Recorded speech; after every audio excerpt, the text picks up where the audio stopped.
Since September 16th, Iran has been rocked by beautiful, righteous, and tremendously courageous protest. This inspiring struggle has implications for revolution in Iran, for the people there to break free of the oppression of both the Islamic Republic of Iran and of generations of domination, death, economic strangulation, and threats inflicted by U.S. imperialism. There are also profound lessons for revolution everywhere to be drawn from this struggle. It is the responsibility of all of us to not only draw inspiration from their struggle, but to support it and to oppose all attempts to crush it and to misdirect it. All this is addressed in two important statements at Revcom.us, one by the Revcoms here in this country, and one from the Communist Party of Iran, Marxist-Leninist Maoist. In our next segment, Andy is going to bring that to you. First, a picture of the magnitude of what is unfolding.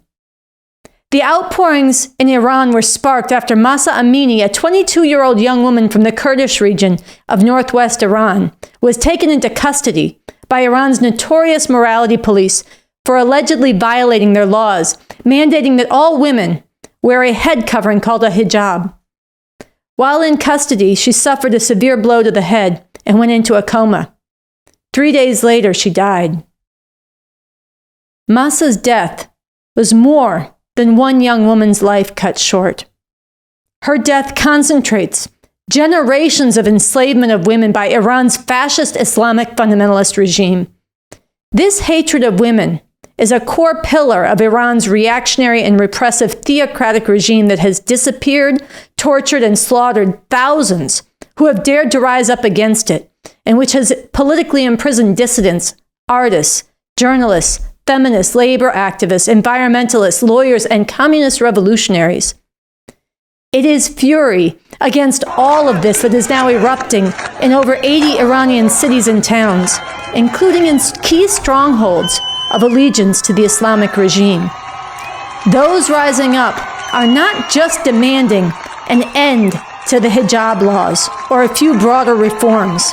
They are tearing down pictures of the supreme leader, Ayatollah Khamenei, demanding an end to the whole Islamic regime. It is crucial and inspiring that these women have been joined by huge numbers of men.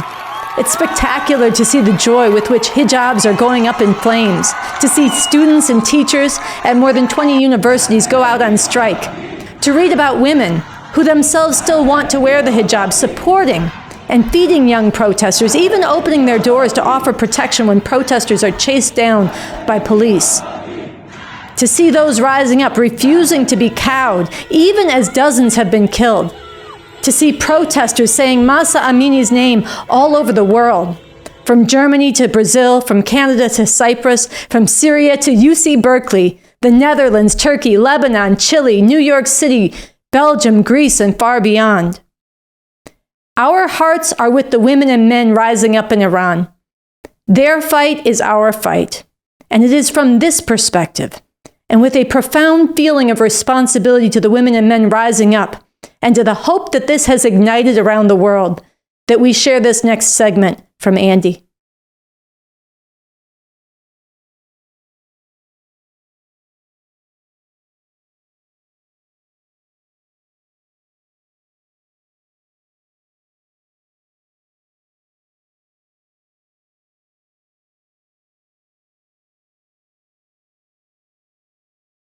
Righteous, angry, defiant mass protests are spreading across Iran. Over 80 cities rose up on Saturday alone, as women and men with nothing but fists, sticks, and a hatred for oppression faced off against brutal riot pigs and religious fanatics armed with clubs, tear gas, and guns. These protests have grown, intensified, and spread to all areas of the country in the face of heavy and violent repression from the armed authorities of the theocratic and oppressive Islamic Republic of Iran, the IRI.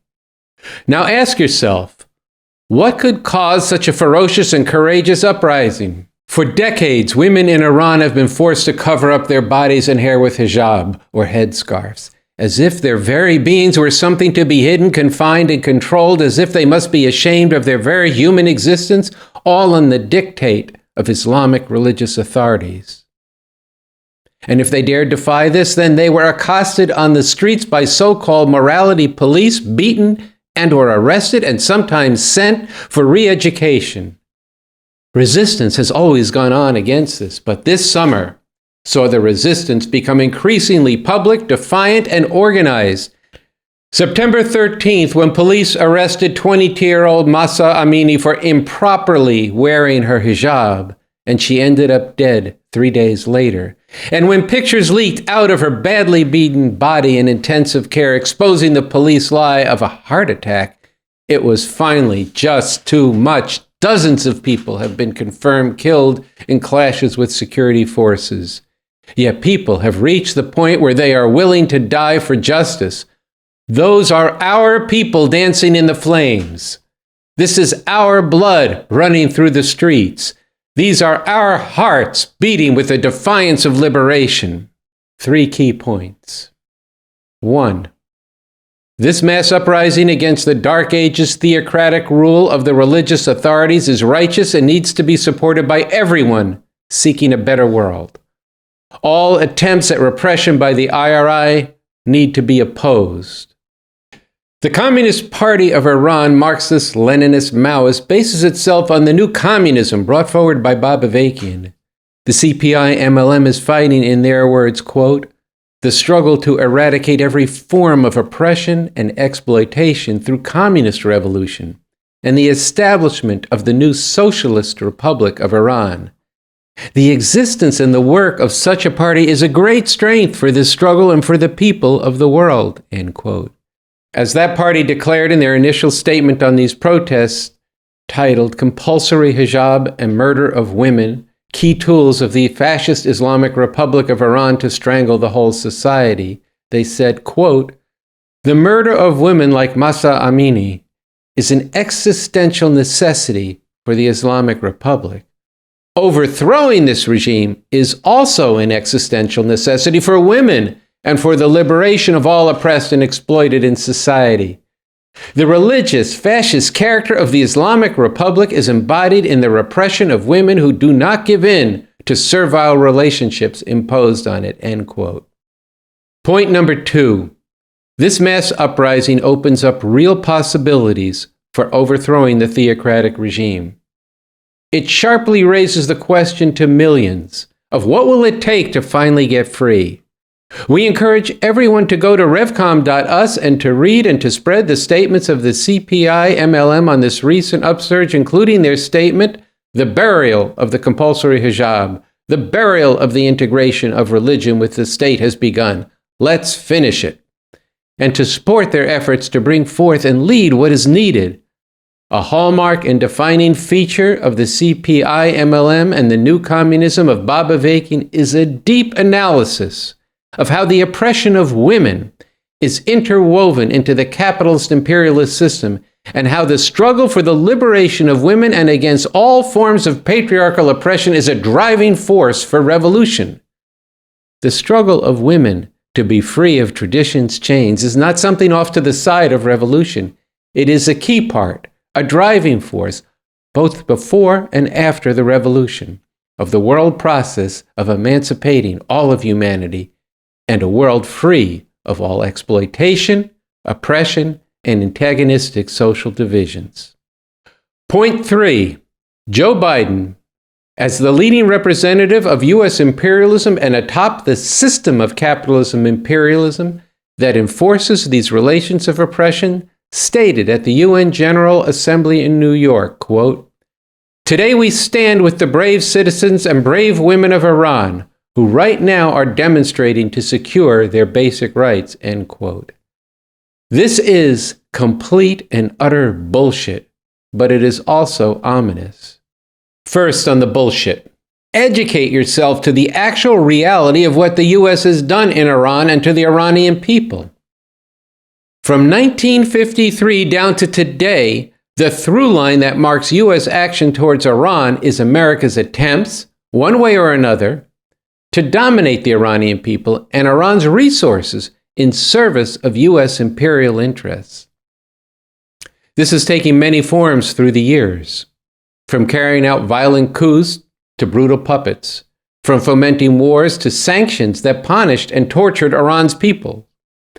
Biden's statements are nothing but part of a decades-long U.S. attempts to weaken the regime and make Iran and the whole Mideast subservient to American needs and designs. And the Iranian regime's antagonism to the U.S. is not that of a government standing up for liberation, but of a low-level gangster fighting for turf against the big mafia don. Neither the U.S. imperialists nor the Islamic theocrats should be supported. Both must be opposed. And as for supporting women, you need to look no further than Saudi Arabia, the stalwart U.S. ally in the Middle East, which is just as misogynist and repressive as Iran. Indeed, look no further than the U.S. itself, where Biden and the Democrats continually conciliate with the theocratic, Christian, fascist, abortion-outlawing Republican Party. But now for the ominous part.